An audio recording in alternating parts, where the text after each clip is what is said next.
What's going on, everybody? As you can tell from the title of this video, this is going to be an update of all the information I could find. Now, it took some real digging to find information on the whole Hobbico thing. I only found one article online that was actually any use at all. So I'll go ahead and put a link in the description for that. But what I found out is that on March 26th, so that's going to be on the 26th of this month as of the time of this video. March 26th, they're going to start the bidding process in Chicago.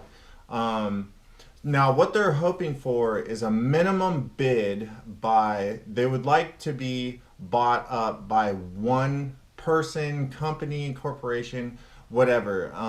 And they're hoping for a minimum bid of $38 million to buy all of their assets. So what they're hoping for is a $38 million bid to buy all their assets. That includes like all their rights to sell Futaba and everything. That includes Arma, and everything that's under the Hobbico brand. Everything. They want a $38 million bid, which, I mean, corporations, they throw around money, like giant corporations throw around money like that, no problem. So they're hoping for a minimum bid of that. Now, it is going to be a bidding process, and they could get chopped up. A company could bid for just Arma, another company could bid for just this, that, and the other thing. So we're going to have to see, but that's not set in stone either once the bidding's over, because on March 28th, 2 days later, the courts have to approve whatever the bids are for whatever assets or whatever. But like I said, they are hoping for this like knight in shining armor company to come just buy everything, to bid on everything and just buy everything. So we're going to have to see how this pans out. But like I said, the bidding process does start on the 26th, and then the courts are going to either finalize it or deny it through the Chapter 11, because they get to choose what's going on. So the courts will make the final decisions on all of that stuff.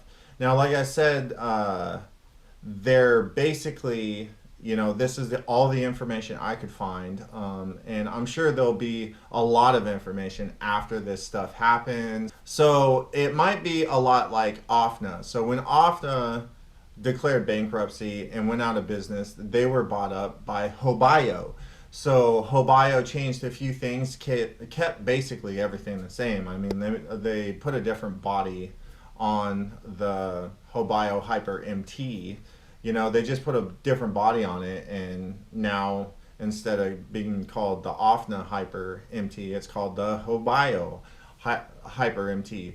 So, situations like this where even if Arma gets picked up by a corporation and they change the name, they still get all the rights of all the stuff that went into building that. So they buy out all the patent rights for the chassis and the A-arms and everything. So when they pick up something like that, when it gets chopped up like that, and somebody bids and buys just one part of the company, they get the rights to sell all of that, but they also get the right to change the name of it. So we'll have to see, but this is all I could find out. So 26th, the bidding's going to start. The court hearing on all the bids and all the money exchanging hands and everything is going to be on the 28th, and they are hoping to sell everything to one conglomerate, one person, one corporation, for a minimum, for all their assets that they have, a minimum of $38 million. Now, I have been noticing that Arma products are pretty much out of stock everywhere. Everything's on back order. So people have been buying up Arma stuff, and it's kind of scary that they're not producing it right now. They're not keeping up with the demand. So that is a little bit alarming for me. But I've been asked several times about Arma stuff, my Creighton, my Talion, should I keep these things? Should I just sell them?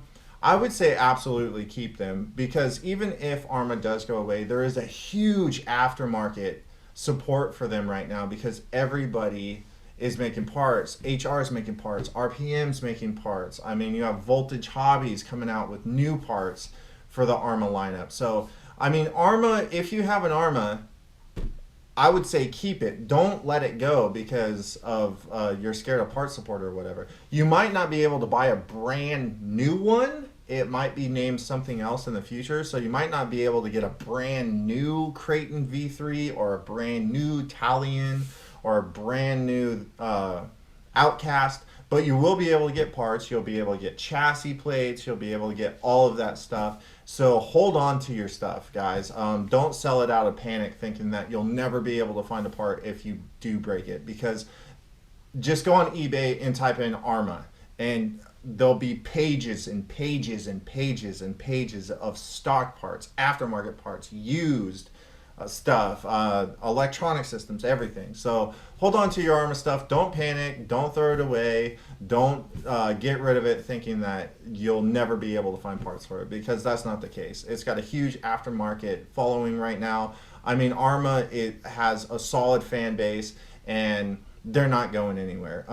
At least the ones that are out right now. Like, if you have one, it's not going anywhere. The parts, the aftermarket parts and support and everything, it's not going anywhere. So just hang on, don't panic, all right? And after the 28th, we will see what's actually going to happen. But even if they do get a new name, it's going to be the same thing. It'll be the same thing. It'll be made with all the same parts, all the same designs and everything. It'll just have a different name stamped on it. So that's what I got for you guys. Please thumb up if you like this video, thumbs down if you didn't. Stay tuned. Like I said, the link to that basically newsletter that I found will be in the top of the description if you'd like to read it for yourself. And as always, subscribe if you're new here. Get out there, get an RC, go have some fun, and we'll see you on the next video. Until then, peace.